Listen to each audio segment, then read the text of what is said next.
What is the United States hoping for from this visit? His purpose is basically to meet with our allies and close partners in the region as part of the new administration, reaching out and getting the benefit of the views and insights of our partners about the region. Would the US have any specific goals from this visit? Are we looking to expand the existing free trade agreement? Well, I think what he's looking to do is celebrate the success of the free trade agreement, which is, as you know, celebrated its 10th anniversary, which is double trade between our countries.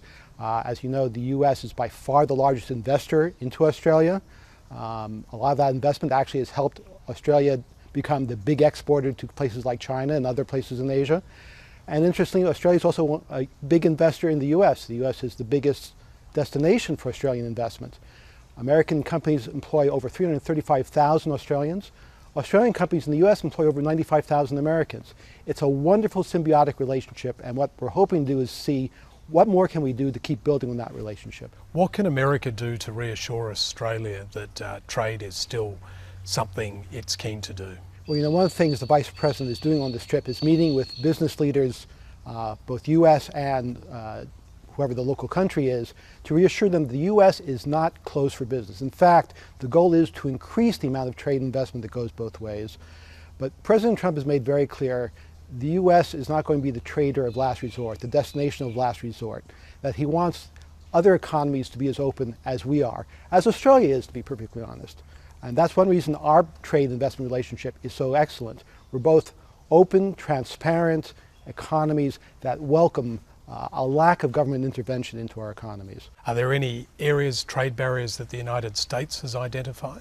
We're going to be looking at that as we go forward, but they're pretty few and specific. I mean, Australia has certain restrictions on things like pork.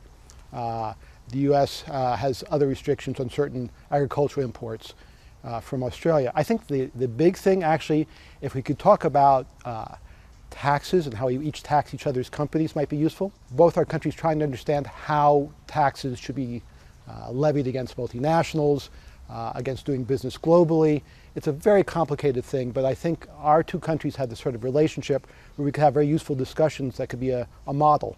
And do Australia's current tax arrangements perhaps restrict US companies from doing business here? I don't know, but it's something we'd like to discuss. When Malcolm Turnbull first spoke to the newly elected president, it was a heated phone call. Could we assume that perhaps Vice President Pence is the good cop to the bad cop? You know, that phone call has gotten very famous, but when you have two very strong personalities have a conversation where there's a disagreement, there was a disagreement. But, you know, the absolute bottom line of that is the Prime Minister of Australia asked for President Trump to go forward with an agreement that he, President Trump, did not make. And President Trump agreed. And I think that's the important thing to remember. He values the alliance so much that he was willing to go forward with an agreement he didn't create and he didn't particularly like. And if we look at that agreement, can you give us an update on the progress of those negotiations, those screening of the people on Manus Island and Nauru? And do you expect that to be progressed further during the Vice President's visit? Well, I think it's going forward. We've had people doing the screening in Manus and Nauru, and it's going forward at the pace that is understood, which is being very careful, understanding who these people are, but proceeding. Does the US have any concerns still with that arrangement? Well, the arrangement is what the arrangement is. We will continue to vet these people and accept those that meet the criteria. Vice President Pence is arriving in Australia at a time of heightened tensions on the Korean Peninsula. Could Australia be asked to perhaps join in an increased effort to put pressure on North Korea?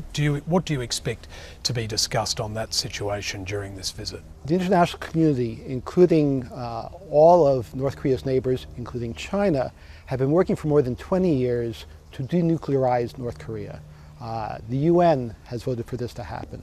And we've tried dialogue and frameworks, multilateral talks, strategic patience, and all we've seen is actually an increasing pace of North Korean development. So again, one of the reasons the Vice President is making this tour is to talk to our regional partners, to talk about what President Trump and President Xi discussed when they met a couple of weeks ago, and when President Trump called President Xi just last week, how we work together to continue to pressure North Korea to abide by the UN decision, to stop threatening its neighbors this way. What would you like to see at the end of this weekend's visit? What impression do you think Vice President Pence will leave Australia and Australians? His goal really is to reassure Australia of the closeness of the relationship, the value the United States puts on this relationship, and that this is something that the new administration intends to work on going forward, working very closely with your government as we solve regional and global issues together. Can we expect that President Trump will soon come to Australia? Do you think perhaps we'll see a President Trump visit before we have a new US ambassador? I can't speculate on that. Clear answer. Can we expect President Trump to come here in your time in Australia? We can only hope.